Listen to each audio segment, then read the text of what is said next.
चिंता संसार सारो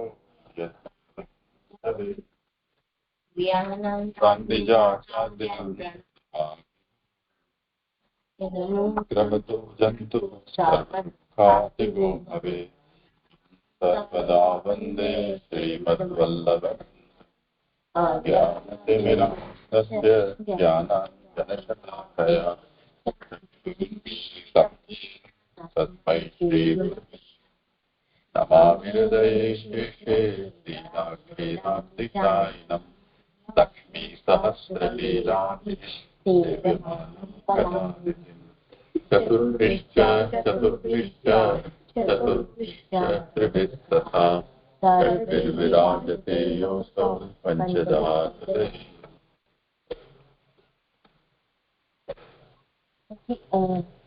પછી જ્યારે ઠાકોરજી અને બલરામજીએ મૂર્તિ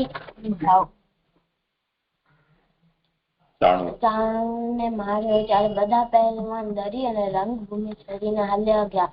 અને ત્યારે કંસને બહુ ક્રોધિત થઈ ગયું ને એને બધાના સિપાહીને કીધું કે નંદ બાબાજી બધા ગ્વાલો અને ઠાકોરજી બલરામજીને વસુદેવ સાથે બંદી બનાવીને કાલકોઠરીમાં નાખી દો. તો એવું કીધું તો બધા કોઈ બી સૈનિક ઠાકોરજીના સન્મુખ જવાથી બીતો હતો, કારણ કે ત્યારે ઠાકોરજીનો તેજ બહુ બધો હતો ત્યારે આવી ગયો હતો. તો ત્યારે કંસ ગયો રંગભૂમિમાં તલવાર અને ઢાલ લઈને.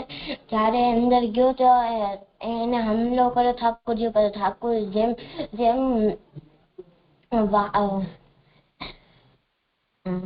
ગરુડ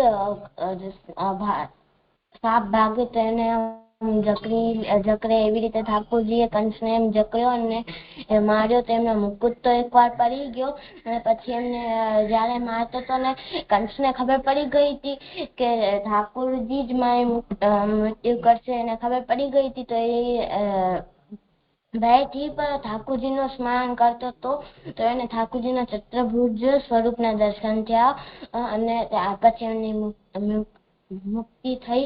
પછી આમાંથી શીખ મળે છે કે ઠાકોરજીને આપણે કેવી રીતે કોઈ બી ભાવથી ભજીએ ઠાકોરજી આપણા ઉપર કૃપા કરે. જેમ કે કંસે ભયભીતમાં એમ ઠાકોરજીને પૂજ્ય પર ઠાકોરજી એને ભક્તિ સમજીને એને બી મુક્તિ આપી. એવી રીતે આપણે ઠાકોરજીને કોઈ બી ભાવથી સ્મરણ કરીએ ઠાકોરજી આપણે બી આપણા ઉપર બી કૃપા કરે. આમાંથી શબ્દ છે મુક્તિ. મુક્તિ એટલે પછી શીખમાંથી કોઈ પણ ભાવથી ભગવાનનું આપણે સ્મરણ કરીએ તો ઠાકોરજી કૃપા કરે તો આપણે કંસ બની જવાનું એમ મતલબ થાય. તો કંસ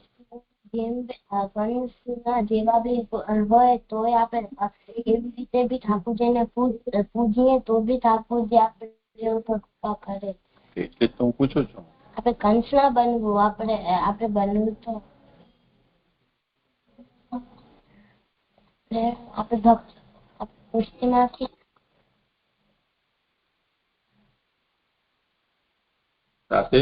તને શું લાગે? કંસ તો એવું જ હતો, ઠાકોરજીને આગળ વિચારતો હતો, તોય પણ તેને લાસ્ટમાં ઠાકોરજીનું સ્મરણ કર્યું. તો આપણે કંસ જેવું ન થવાય, આપણે કંસ જેવું ન બનાય. કંસ બી તો ઠાકોરજીનો જ ભક્ત હતો. એમને જય વીરો માંથી હતા એ ભક્ત હતા ને. કંસ તો થોડો કઈ જય વિજય નું બતાવ.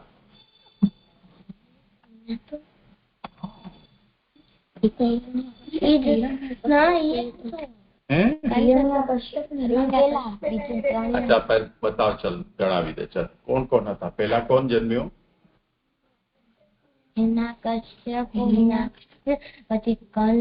હિરણ્યાક્ષ અને હિરણ્યકશિપુ. આ પેલો એમનો જન્મ થયો. પછી રાવણ અને કુંભકર્ણ. પછી અને કંસ જરા શિશુપાલ શિશુપાલ નથી, દંતવક્ર અને શિશુપાલ. કંસ નથી આવતો. ખેર, જો એ વાત તો સાચી છે કે કંસ ડરીને ને એટલે ભયથી ભગવાનને યાદ કરતો હતો. શિશુપાલને દ્વેષ હતો તો દ્વેષથી ભગવાનને યાદ કરતો હતો. યશોદાજી વગેરે પુત્ર સ્નેહથી યાદ કરતા હતા. ગોપ બાલકો મિત્ર તરીકે યાદ કરતા હતા. ગોપીજનો પોતાના પ્રિયતમ તરીકે યાદ કરતા હતા. દરેક ના ભાવ જુદા જુદા હતા ઠાકોરજી માટે, પણ જે કોઈ પણ ભાવ હોય એનાથી એ પોતાનું મન ઠાકોરજીમાં એમણે પરોવ્યું હતું. સમજાયું ને? હવે પ્રશ્ન એ થાય કે જે લોકોનો સારો ભાવ છે પ્રભુ માટે, અથવા જે લોકોનો કોઈ પણ પ્રકારનો ભાવ નથી, બીજી તરફ જે લોકોનો પ્રભુ માટે એકદમ વિપરીત ભાવ છે. કેવો? વિપરીત. એટલે શત્રુ તરીકે ઠાકોરજીને જોવું, તો વિપરીત ભાવ જ થઈ ગયો ને. તો એવું હોવા છતાં પણ ઠાકોરજીએ કંસ જેવાને પણ ઉત્તમ ગતિ આપી, એવું આપણું શાસ્ત્ર કહે છે. પૂતના તો ઠાકોરજીનો ને પરિશ્રમ આપવા જ આવી હતી, ઝેર પીવડાવવા. તેમ છતાં પણ માતાને જેવી ગતિ મળે એવી ગતિ પૂતનાની પ્રભુએ કરી. આ જેટલા પણ ઉદાહરણ છે એ ઠાકોરજીની કૃપાના ઉદાહરણ છે કે ઠાકોરજી એવા કૃપાલુ છે. એટલે જ્યારે કૃપા કરવા માટે ઠાકોરજી વિચારે તો સામે રહેલો જે જીવાત્મા છે એ શું કરી રહ્યો છે એ લક્ષ્યમાં નથી લેતા. એનું હું તમને ઉદાહરણ આપું કે જેમ તમે પરીક્ષા આપવા જાઓ ત્યારે પરીક્ષામાં તો તમે પેપરમાં જેવું લખ્યું હોય તે પ્રમાણે તમને માર્ક કે રેન્ક મળે. અને જો સ્કૂલ મેનેજમેન્ટ એવું નક્કી કરે કે આટલા પર્સન્ટેજ આવે તો એમને પુરસ્કાર આપવો, તો જેના એટલા પર્સન્ટેજ આવે એને આપે, એનાથી 0.1% પણ ઓછું હોય તો એ ના આપે. સમજાયું કે નહીં? પણ જો તમારો સ્કૂલનો સ્થાપના દિવસ હોય અથવા 15મી ઓગસ્ટ, 26મી જાન્યુઆરી કે જન્માષ્ટમી જેવું પર્વ હોય અને ત્યારે સ્કૂલ મેનેજમેન્ટ એમ નક્કી કરે કે સ્કૂલના બધા જ લોકોને મીઠાઈ આપવાની છે, તો એવી સ્થિતિમાં જે વિદ્યાર્થી તોફાન કરતો હોય એને ઉઠબેઠ કરવાની સજા આપી હોય કે બેન્ચ ઉપર ઉભો કરી દીધો હોય કે બે ચાર લપડ લગાવી દીધી હોય, એવા બધા જે ઉપદ્રવીઓ છે એમને પણ લાડુ મળે કે નહીં? એમાં એમને શું કર્યું હતું કે પાસ થયા હતા કે ફેલ થયા હતા એ બધું કંઈ જ વિચારવાનું નથી. બધાને આપવાનું એટલે બધાને આપવાનું. સમજાયું? એવી રીતે આ જેટલા પણ ઉદાહરણ મળે છે આ બધા ઉદાહરણોને ઠાકોરજીની કૃપાના ઉદાહરણ કહેવાશે. એ બધા અપવાદ છે. શું છે? એક્સેપ્શન, રૂલ નથી. રૂલનો મતલબ શું કે આવું કરો તો તે પ્રમાણે તમને આવું મળે, આ રૂલ થયો. અને એક્સેપ્શન એટલે આવું ન કર્યું હોય તેમ છતાં પણ પોતાની સ્વતંત્ર ઈચ્છાથી કૃપાથી ઠાકોરજી કોઈને ફલ આપી દે તો એ અપવાદ થઈ ગયો. સમજાયું ને? એટલે જો એવો અનુભવ તમે કર્યો હશે કે જે બહુ તોફાનીઓ હોય, ફેલ થયા હોય, એવા લોકો, આવું કોઈ સમારોહ હોય સ્કૂલનો, એમાં જ્યારે એમને એમ કહેવામાં આવે કે ચલો તમે તમારું લાડુ લઈ જાઓ, મીઠાઈ લઈ જાઓ કે તમારી ગિફ્ટ લઈ જાઓ, તો એ લોકો આમ શરમાતા હોય પાછા, કેમ કે આપનારા તો એ જ હોય ને જે ટીચર્સ કે પ્રિન્સિપલ કે જે હોય તે. તો એમને શરમ શું કામ આવતી હોય કે ભાઈ અમે તો યોગ્ય નથી ને અમને આવું કેમ આપવામાં આવી રહ્યું છે. એમને શરમ આવે પોતાની અયોગ્યતાનો વિચાર કરીને. પણ જે આપવામાં આવી રહ્યું છે એ વિદ્યાર્થી યોગ્ય છે કે અયોગ્ય એને ગણતરી કરીને નથી આપવામાં આવી રહ્યું. આપવું જ છે એટલે આપવામાં આવી રહ્યું છે. તો આને કૃપાબલ કહેવાય ઠાકોરજીનો. શું કહેવાય? અથવા એને પ્રભુની સ્વતંત્ર ઈચ્છા છે ફલની. તો કંસ વગેરે જે લોકો, એમને આપણે દુષ્ટ સાધન જીવ કહેવાય. શું કહેવાય? દુષ્ટ સાધન એટલે ખરાબ ઉપાય કે પ્રભુના પ્રતિ જેમણે ખરાબ ભાવ રાખ્યો છે, ખરાબ કર્મો કર્યા છે, એ દુષ્ટ સાધન. સુસાધન એટલે જે લોકોએ સારા સાધન કરેલા છે. અને અસાધન અથવા નિસ્સાધન એટલે જેમણે કોઈ ઉપાય કર્યા જ નથી. તો નિસ્સાધન, સુસાધન અને દુષ્ટ સાધન, એવા 3 પ્રકારના સાધનો છે. એટલે એ સાધનો કરનારા જીવો છે. તો નિસ્સાધન જીવો જેમણે કોઈ ઉપાય પોતાના તરફથી કર્યો નથી. દુષ્ટ સાધન એટલે જે લોકોએ વિપરીત ઉપાયો કર્યા છે, વિપરીત સાધનો કર્યા છે. અને સુસાધન એટલે સારા સાધનો કર્યા છે, એટલે શાસ્ત્રમાં કહેલા સાધનો. કોઈએ વ્રત કર્યું, તપ કર્યું, તીર્થયાત્રા કરી, પ્રાયશ્ચિત, દાન, જપ વગેરે, આ બધા સુસાધન કહેવાય છે. સમજાયું ને? તો ઠાકોરજી તો દરેકના ઉપર કૃપા કરી શકે છે. તો દુષ્ટ સાધન જીવો ઉપર પણ ઠાકોરજીએ કૃપા કરી છે. તો એનો અર્થ એવો નથી કે કંસ અને શિશુપાલ કે પૂતના ઉપર ઠાકોરજીએ એમનો ઉદ્ધાર કરી દીધો તો આપણે પણ એમના જેવા થઈ જાઓ. બલકી સાચી વાત એ છે કે જે સુસાધન જીવો છે એમનો ઉપર તો ઠાકોરજી બહુ લાંબો સમય પછી કૃપા કરે છે. પણ આ જે દુષ્ટ સાધન છે એ લોકોને તો આમ ફટાફટ થઈ ગયા છે ઉદ્ધાર. એવા એમનો ઠાકોરજીના ચરિત્રમાં જોવા મળે છે. જેમ જય વિજય છે, 3 જ જન્મમાં એમનો ફરી પાછો મૂળ સ્થાન પડી ગયું. અને બીજા છે એ લોકોને તો હજારો લાખો જન્મ થાય ત્યારે જઈને એને ઠેકાણે પડે.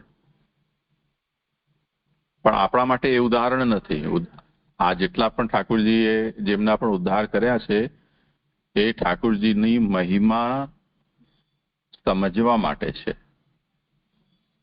એટલે આનાથી આપણે બોધ શું ગ્રહણ કરવાનો કે જ્યારે કંસ, શિશુપાલ કે પૂતના જેવાનો પણ ઠાકોરજી કૃપા કરીને ઉદ્ધાર કરી દે છે તો જે ઠાકોરજી પ્રત્યે પ્રેમ રાખે એના ઉપર ઠાકોરજી કેટલી કૃપા કરે. એટલે આપણે એમાંથી સાર શું ગ્રહણ કરવો કે પ્રભુમાં પ્રેમથી મન રાખવું. આ એનો સાર છે. શું સમજાયું? આપણે 3 સાધન છે, નિસાધન, દુસાધન અને સુસાધન.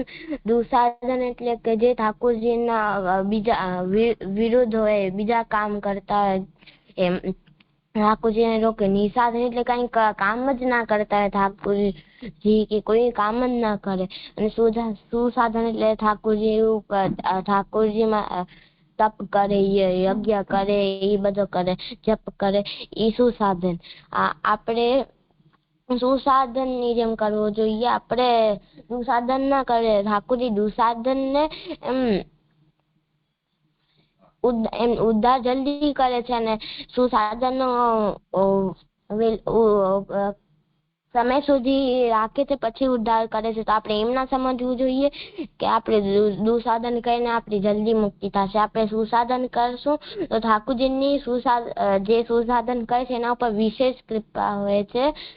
અને આપણે સુસાધન કરવું જોઈએ. આમાં માંથી આપણે એ શીખ મળે છે કે આપણે જે કંસ ને એ બધા જે દુશાસન જે હતા એ લોકો પર બી ઠાકોરજી આટલી કૃપા કરી છે, તો પછી આપણે જે પ્રેમ ને ભાવથી ઠાકોરજીની સેવા કરશું તો આપણા પર પ્રભુ કેટલી કૃપા કરશે. આ એમ વિચારીને આપણે સેવા કરવી જોઈએ ને દુષ્ટ ભાવ ન રાખવો જોઈએ.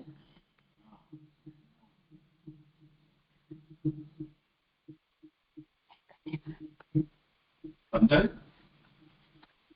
ફરીથી બોલી ગયું. કે કંસ છે, શિશુપાલ શાહ, ઈ લોકો દુશાસન છે, એમના ઉપર બી ઠાકોરજીએ કૃપા કરી છે. પણ જે પ્રેમથી ઠાકોરજીને ભજે છે ઠાકોરજી એના ઉપર કેટલી કૃપા કરશે એવું આપણે સોચીને ઠાકોરજીને પ્રેમ અને ભાવથી ઠાકોરજીને સેવા કરવી જોઈએ. હવે જો આને આપણે સમજવું જોઈએ. ઠાકોરજી અત્યંત કૃપાળુ છે. એટલા કૃપાળુ કે કંસ પુત્ર અને શિશુપાલનો પણ ઠાકોરજી ઉદ્ધાર કરી દે છે. તો જે ઠાકોરજી એટલા કૃપાળુ છે અને કંસ પુત્ર કે શિશુપાલનો પણ ઉદ્ધાર કરી દે છે, તો જે પ્રભુની ભક્તિ કરે એને તો પ્રભુ શું નહીં આપે. એટલે પ્રભુની ભક્તિ જ કરવી જોઈએ. સમજાયું ને? આ રીતે એને સમજવાનું. સારું, ચાલો. આમાં શબ્દ છે મુક્તિ. મુક્તિ એટલે છૂટવું. જીવન અને મરણથી છૂટવું. બે પ્રકારની મુક્તિ હોય છે. એક જીવન મુક્તિ અને એક વિદાય મુક્તિ. જીવન મુક્તિ એટલે કે આપણે જીવતા હોઈએ પર જે કામ કરતા હોય એનાથી મુક્તિ મળી જાય. અને વિદાય મુક્તિ એટલે કે આપણે મરી જઈએ ને પછી આપણે મુક્તિ મળે એને વિદાય મુક્તિ કહેવાય. એનું એક્ઝામ્પલ કે આપણે સ્કૂલમાં એક્ઝામ લખતા હોઈએ, 2 કલાકનો 1 કલાકમાં પૂરો થઈ જાય. આપણે 1 કલાક કંટાળા આવે તો આપણે એક્ઝામમાંથી તો છુટ્ટી થઈ ગઈ છે એટલે જીવન મુક્તિનો એક્ઝામ્પલ. અને બીજો આપણે 2 કલાકનો 2 કલાકમાં જ પૂરો થાય તો એ 2 કલાકમાં જ પૂરો થાય તો એ વિદાય મુક્તિનો એક્ઝામ્પલ છે. અને બીજી બે મુક્તિ કે ક્રમ મુક્તિ અને સદ્યો મુક્તિ. ક્રમ મુક્તિ એટલે કે આપણે મુક્તિ થાય ને આપણે એક ભટકતા લાસ્ટ જ્યાં આપણે છેલ્લે જ્યાં જવાનું છે ત્યાં પહોંચીએ તો એ ક્રમ મુક્તિ છે. મુક્તિ થાય. અને સદ્યો મુક્તિ એટલે કે આપણી મુક્તિ થાય ને આપણે ડાયરેક્ટ જ્યાં છેલ્લે જવાનું હોય ત્યાં જ જઈએ તો એ સદ્યો મુક્તિનો છે. એટલે એનો એક્ઝામ્પલ કે આપણે ઘરેથી નીકળીને સ્કૂલમાં જઈએ તો ડાયરેક્ટ એ સદ્યો મુક્તિનો એક્ઝામ્પલ. અને આપણે સ્કૂલથી ઘરે જતા હોય ને આપણે બીજી જગ્યા જાય તળાવ કિનારે કે ત્યાં જાય જોતા ઘરે જઈએ તો ઈ સદ્યો મુક્તિનો એક્ઝામ્પલ. સદ્યો મુક્તિનો એક્ઝામ્પલ. ચાલો, બહુ સરસ.